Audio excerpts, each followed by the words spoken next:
I like to think of myself as a cookie connoisseur. I am an expert at taste testing chocolate chip, white macadamia, Ritz-Carlton, and yes, oatmeal and raisin cookie. And hey, if you don't like oatmeal and raisin, that's okay. You're entitled to a wrong opinion. The reason that I bring this up is the other day I was hanging out with some friends and we had this urge to just ingest copious amounts of cookies, so we decided to head over to Thayer Street, which is in Providence near the Brown University campus. And if you know anything about universities, then you'll know that most people that graduate end up being certified in social justice. So as I'm walking down this street with a box of cookies in hand, I start to notice a bunch of flyers everywhere, and I look down at my cookies, look at these flyers, look down at my cookies, look at the flyers again. And I start to think to myself, you know what doesn't go good with cookies? Socialism. Socialism doesn't go good with cookies. And you know why? Because under socialism, everyone starves to death. There are no cookies. There is no oatmeal raisin. There's nothing. Anywhere in history where socialism has been tried, there has been a lot of regret and disappointment that follows. Because under socialism, you can expect poverty, you can expect lots of death, lots of famine. It's not a good time. I have lots of friends that grew up under communism, and which, by the way, socialism is always a stepping stone for communism. But a lot of the friends that I've had who have grown up under these regimes have told me terrible stories.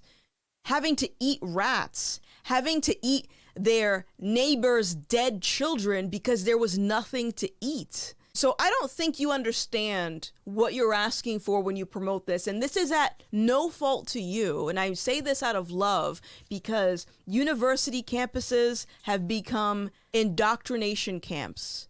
They have been places to convince the American populace that socialism is a good thing, and it's not. So for this video, I thought it would be good to not only warn the people who have posted these up around Providence that their flyers are going to keep disappearing, but to also read you some of the points that this revolution is promoting on their website, so you can get a better idea of what their aims are and why it's not going to work. So let's get into this. All right, so on their website, it reads, the capitalist system is at the root of poverty, racism, instability, violence, and humiliation the exploited and oppressed face every day. So under socialism, there's going to be no violence. That's a lie. There's going to be no poverty. That's definitely a lie. Everyone's going to be equally poor. So nobody's going to humiliate each other under socialism. So right here, this whole section is a farce. Build a mass working class socialist party armed with a revolutionary program that breaks with capitalism. Organized labor has the numbers and resources to effectively challenge Trumpism and the parties of the ruling class. Trumpism is a term that people use to describe patriotism. This is why people keep bringing up the January 6th insurrection, because they want you to associate terrorists or extremists with people that voted for Trump. And people that voted for Trump were trying to do what? No, it wasn't to uphold white supremacy, boo-boo. We got to think deeper than that. It was to make America great again. So when you see Trumpism, all they're talking about is people that love capitalism, love this country, and want to protect our rights. End unemployment. All right, I can get down with that. Great. You know, what's interesting, though, is there's lots of signs around Thayer Street where I picked this up. Lots of signs asking for people, to come in and fill out an application. But for some reason, instead, people are just standing by the businesses with buckets asking for change. It's quite interesting how you're going to end unemployment when there is opportunity right now that people are clearly not taking. The right to secure a full-time job with full benefits or a place in education. A place in education, you mean all of the teachers that are indoctrinating students by teaching them about sexuality and gender? No, no, thank you. All right, the right to secure a full-time job. What can you offer? What can you offer? There is no right. What can you do to provide to make yourself a valuable asset to a company. It goes on to say, for a 20-hour work week with no loss in pay and a national minimum wage of $1,000 per week. You think you are worth $1,000 per week? You better be doing something amazing. Unemployment and Social Security benefits to be paid at full wages. Abolish temp work and unpaid internships. Anyone that's against temp work and unpaid internships are people that don't understand business, or they want to ensure that the population is dependent on the government. They don't want its citizens to be self-sufficient. Let me explain this. I'm a high school dropout, and oftentimes I'll hear people say that because of adversity they faced, or white supremacy, or some type of thing relating to capitalism, they are unable to succeed in life. Incorrect. If you want something bad enough, you're going to figure it out. So that's the first thing. But I dropped out of high school and immediately signed up to work at temp agencies. And what they would do is place me at a job site working in some type of field for a few weeks. And then once that contract was done, they would place me somewhere else in a totally different field doing a totally different job. The benefit to that is by going on all of these different industries, you're able to sample what it's like to work in these fields to figure out if this is something you would like to pursue further. You know how many times I hear people complain that they hate their job? And they don't want to go to work. They just want to call out all the time. Unpaid internships. Like I said, not understanding how business works. First of all, unpaid internship, that's voluntary. Nobody's forcing you to do the work. It's not slave labor, okay? But also, the benefits for unpaid internships is a lot higher than if you were to join any company and work your way up from the bottom. Because if someone wanted to get into content creation, for example. Like I said, I've been doing this full time for like 5 or 6 years.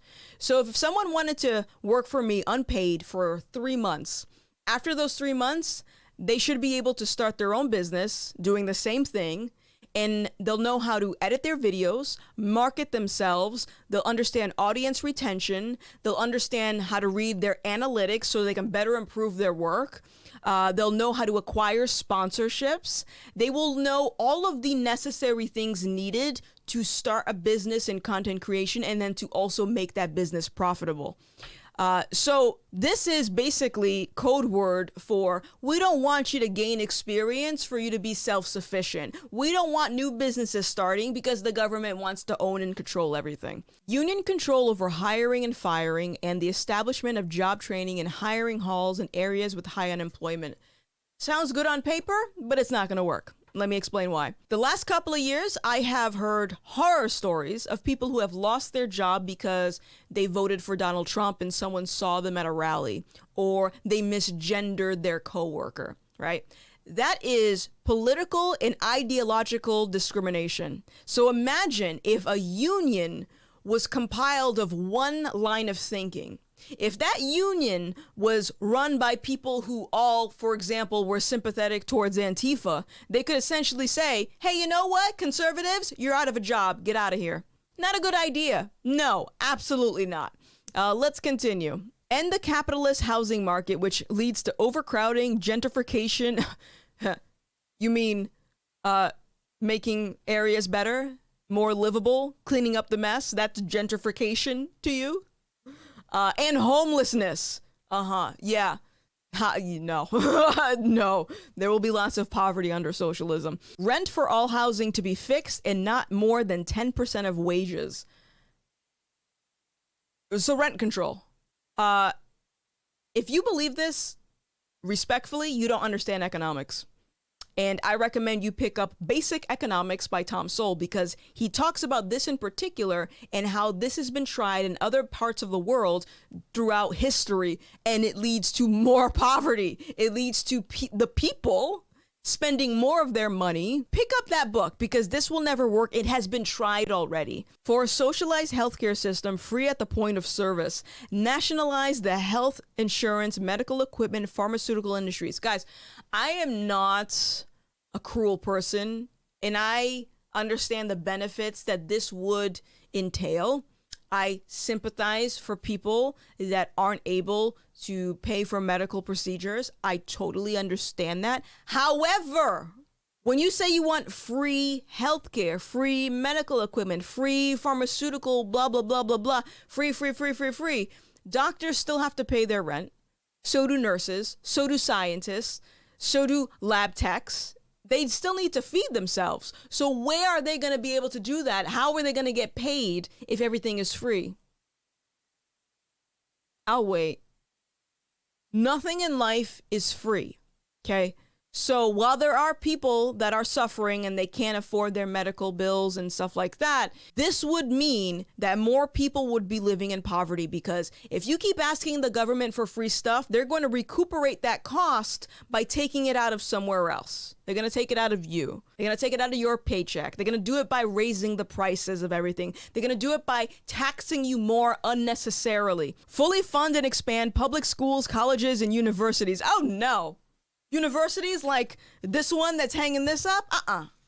Oh, no. We do not need more indoctrination here. More free indoctrination? Are you kidding me? Nah.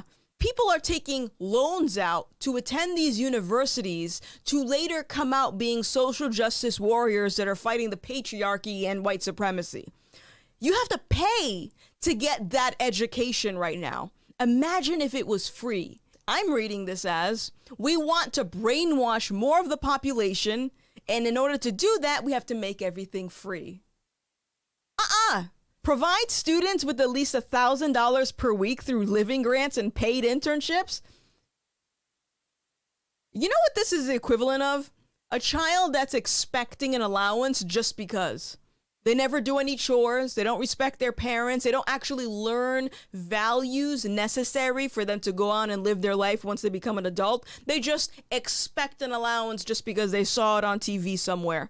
No, work for it. What can you offer? No means to testing vouchers, charter schools, privatization, and corporate influence in the classroom. No corporate influence in the classroom. What about political influence? I see a lot of that these days. Are we going to talk about that? No, of course not. Fight all forms of discrimination.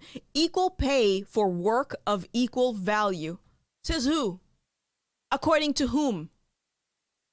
I am a YouTuber. Another black YouTuber may not have the same quality of content, and they may not have the same work ethic. I've heard many times that other creators have better content than me, but that's subjective. So who is determining equal value of work? Who gets to determine that? Full reproductive rights up to and including abortion. Abortion isn't a reproductive right. It is not your right to murder a child, okay? And also, the abortion industry is unregulated. This is what they don't tell you. And a lot of women end up dying or get seriously injured as a result. You don't hear about it because they don't want a media frenzy to happen. So if you go on YouTube and Instagram lately, I've been seeing a lot of videos about this where police dispatchers are talking to women that just had abortions done, and they'll all say the same thing. I am bleeding uncontrollably, and they're not doing anything to help me. And the reason they do that is because they want to continue making money off of the murders of children instead of actually helping them. So yeah, that is evil. No to discrimination on the basis of gender identity, expression, or sexual orientation. Okay, so hold on a second. Look at this. Is very clever. No to discrimination on the basis of gender identity, expression, or sexual orientation. But could you discriminate against political ideology? Huh? Gender identity is a product of the political left. Some people on the right subscribe to being non-binary, but that's a very small percentage from what I've seen, just even reading comments on YouTube from people that say I'm non-binary and conservative. Very, very, very minuscule percentage compared to how many people on the left you'll see with this whole pronoun misgendering by non-binary stuff, right? So if you look at this right here, they didn't mention anything about not discriminating against political affiliation. But that's where they'll get you, because like I said, gender identity is a product of the left. Ask your friends, if you believe you're a non-binary and you know other non-binary people or whatever, I don't even know how many genders there are anymore, made up genders, but if you believe that, ask amongst your circle, what's your political affiliation? Ask them. Just tell me, who'd you vote for? Who are you going to vote for? and see what they say, and you will find a pattern. Mobilize the labor movement to combat sexism, racism, police terror, and mass incarceration. A lot of the areas that promoted the defund the police thing ended up seeing a lot more violence. Violence is really high in these areas right now. So explain the logic for this. What police terror? What? Mass incarceration? Here's a grand idea. Stop committing crimes and stop redirecting the criticism to how the judge reacted. Let's have a conversation about why people commit crimes in the first place. And then we can talk about having unfair trials and things like that. Reparations for centuries of slavery? What the fuck? Reparations for what?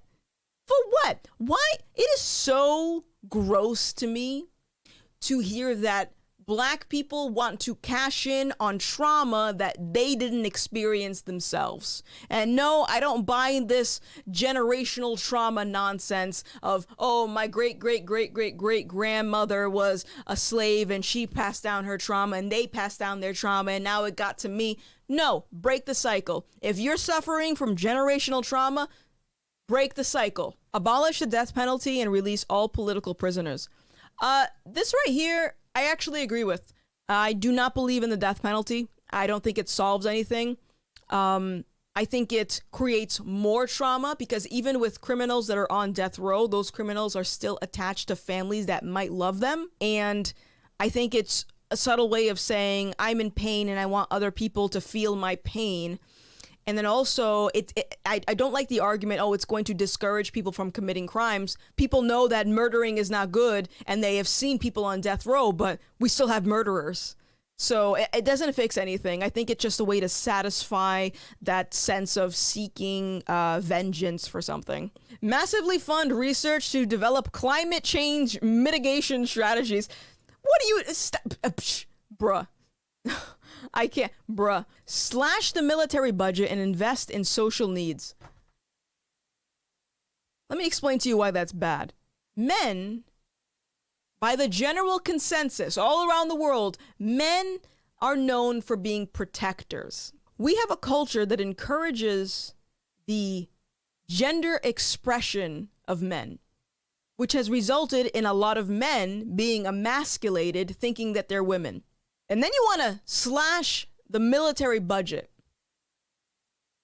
Someone that complains about being misgendered is probably going to crumble if they had to pick up a gun and defend their country.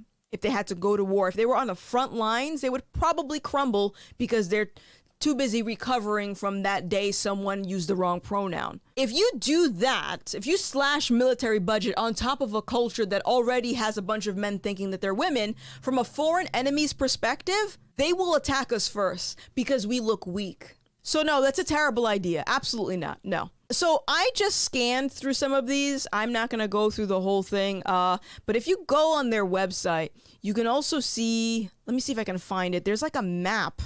This is actually kind of very uncomfortable to see. Look at this map in America right here. These are all of the socialist chapters. Look at the East Coast. Look at this. California. I don't know if you've ever looked at video footage of California, or if you live there, maybe you've just walked outside and saw it. The homeless problem is really bad. It is terrible how many people are sleeping on the street. And it's worse than, from what I've seen, it's worse than when I went there like a couple of years ago. Not only that, you have high drug overdoses. Remember, we have a border that's open right now. Drugs just flooding into the states. You also have people that are committing more crimes because theft has been decriminalized up into a certain amount. I can't remember exactly what that was, but more people are stealing because they know they'll get away with it. You also have more violence. People wearing masks all the time. Boo-boo. That's a perfect way to hide your identity. Let's look over here. New York. You know how many times I see footage of people just getting just shot on the street in New York?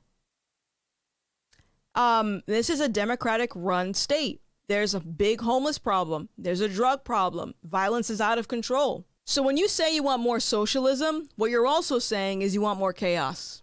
You want more of what I just described, and that's what you're going to get. Capitalism is the best system to be under because it gives more power to the people. It encourages you to persevere. It encourages you to face your adversity, to build your human capital. It rewards you for wanting something bad enough. Socialism, on the other hand, it encourages you to have a defeatist attitude. It encourages you to think that you're owed something just because you exist. Everything is free. Mine, mine, mine, mine, mine. Boo-boo, nothing in life is free. Everything comes at a cost. And if you are looking for more freedom from the government through this, I guarantee you, you are going to be enslaved. I have interviewed people on this channel who grew up under communist China, under Mao Zedong, and I recommend you check out those videos if you happen to watch this far. And she has very vivid memories of having to eat rats because there was nothing for their family to survive on. So check out that video. She's actually running for Congress. And if I can leave you with one closing argument as to why socialism will never work, it's because of this. Socialism will never work because it requires the voluntary participation of everyone. Keyword, voluntary. You can either convince people that socialism is the way, or you can do it by force, which is usually what happens. And this is where you'll see a lot of social justice causes promoted alongside socialism. And it's because they need to create an enemy out of people that they believe are standing in the way of a socialist society. So let me give you some examples. On this website, we talked about how they wanted to stop the discrimination of gender identity. As I said earlier, people that believe in gender identity are usually on the left, with a small percentage on the right.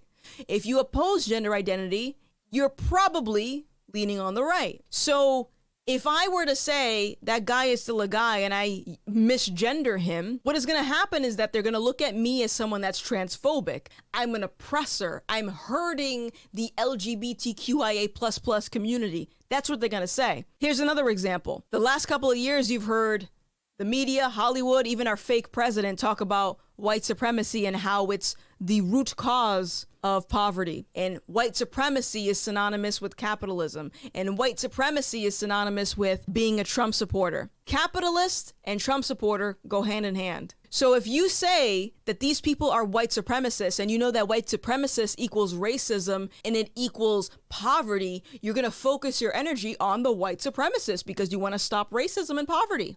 Socialists, Marxists, and communists are very good at word manipulation. I already made a video on this. Go check it out. But they do this. They take words that have meaning and then they devalue it. For example, they will call Jordan Peterson a Nazi, even though we know what Hitler did. And then they will say that womanhood, we don't know what a woman is. Right? And that allows them the opportunity to justify their advocacy for fighting for gender identity because you've now taken womanhood and contorted this into something that has no meaning. So there are a lot of books that I recommend you guys read if you want to feel empowered to fight back against communism. I'll have the link in the description below. And if you're someone that has been indoctrinated and you're just seething at the fact that I made this video, boo-boo, I promise you I'm doing this out of love and I want to save you from potentially leading people into the slaughterhouse. There's no other way that I can put it. And we have so much historical context to know that socialism does not work. Wherever socialism is, death and despair will always follow. But yeah, that's going to be it for this video. I hope you guys enjoyed it. And if you have a suggestion for a future topic, let me know in the comments below. Don't forget to hit that like and subscribe button.